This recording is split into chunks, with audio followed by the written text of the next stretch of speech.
Salut à tous, alors aujourd'hui je vais vous parler d'une caméra qui m'a été envoyée par le site de vente en ligne Banggood et c'est ici un modèle de chez Eken et c'est leur V8S HD Action Caméra. Donc sachez que ce modèle de caméra existe en trois coloris, donc noir, gris et rouge, mais que sur le site de Banggood vous ne trouverez pour l'instant que le modèle noir.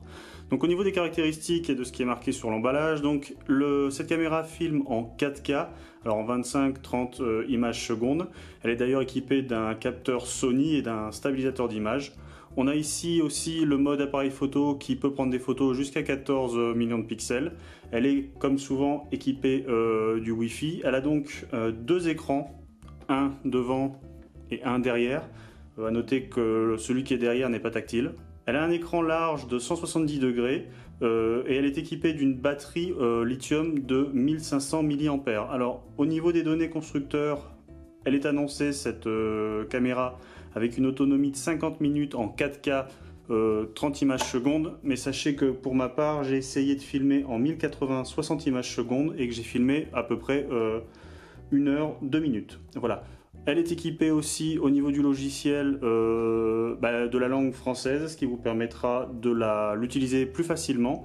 Elle fait 66 grammes et grâce à son caisson étanche fourni avec, bien sûr, elle est donc étanche jusqu'à 30 mètres. Donc on va maintenant voir les équipements qui sont fournis avec. On retrouve ici un packaging assez complet avec la frame pour pouvoir l'utiliser en extérieur, donc le caisson étanche, des attaches qui peuvent vous servir notamment à la fixer sur votre casque, mais aussi par exemple sur des parties tubulaires de vos répliques. Une chose qui est sympathique à avoir, c'est la télécommande et le chargeur secteur, puisque la charge en secteur est souvent plus rapide qu'avec le port USB, et en plus il faut avoir un ordinateur sous la main, ce qui n'est pas toujours le cas.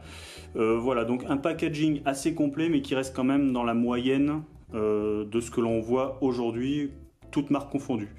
Et pour ceux qui sont passés en GoPro Hero 5 et 6 peut-être, vous verrez que les attaches ont déjà commencé un petit peu, le principe des attaches a commencé à être copié. Donc voici cette caméra d'un petit peu plus près avec les deux écrans, donc celui dont je vous parlais devant qui vous donne les informations et celui qui est derrière qui est donc non tactile. Alors au niveau des petits points qui me font toujours un peu criser d'une certaine manière, l'absence de cache en fait pour protéger tout ce qui est carte et connectique selon comment vous utilisez la caméra. Et aussi alors ce système qu'on voit assez souvent de capot pour les batteries. Bon là celui-là il marche un petit peu mieux, d'ailleurs ça nous permettra de voir la batterie, mais je suis pas fan de ce genre de choses, d'autant plus que bon, si on veut être un petit peu tatillon, c'est quand même mieux d'avoir un petit capuchon comme ça qui reste solidaire du reste de la caméra quand on le retire, ce qui vous permettra d'éviter de le perdre. Voilà, donc on va allumer cette caméra. Voilà, un écran noir et blanc. Donc, comme d'habitude, on retrouve toutes les informations utiles. Donc, vous pouvez voir que j'ai déjà configuré selon mes habitudes, dirons-nous. Donc voilà, elle enregistre. Alors, on va l'éteindre. On va regarder de l'autre côté ce que cela donne. Alors, on va essayer de mettre quelque chose. Ça peut pas faire de mal. Voilà. De ce côté-là, on retrouve aussi toutes les informations utiles avec notamment le nombre, comment on appelle ça, la durée maximum d'enregistrement avec la carte SD que vous avez insérée. Donc actuellement, j'ai une 64 Go.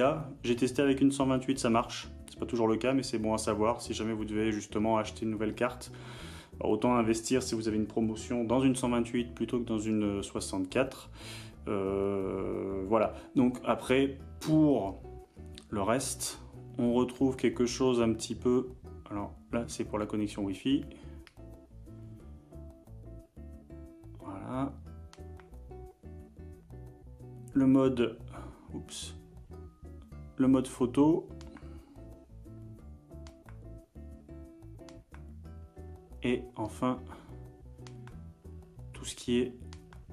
Donc là, c'est pour visionner les vidéos que vous avez fait, visionner les photos, on va dire une sorte de galerie, et le setting que l'on voit assez mal, mais vous voyez donc déjà j'ai déjà mis la caméra en français, ce qui est quand même une chose fort pratique pour tous ceux qui ne parlent pas anglais. Et là alors le piège en fait, au début on pense que ça marche comme ça, mais en fait non. Donc il vous faudra passer, vous voyez, tous les menus afin de configurer le grand nombre d'options que vous avez sur cette caméra. On va juste s'appesantir sur celui-là où vous pouvez voir en fait les différents modes d'enregistrement. Donc personnellement, voilà, moi ce sera celui-là. Et pour le reste, à chacun de faire comme bon lui semble. Nous en avons déjà parlé. Alors effectivement, ce qui est chiant, c'est qu'il faut toujours un peu, si on veut faire sa propre, revenir ici et sortir. Voilà. Alors, voilà.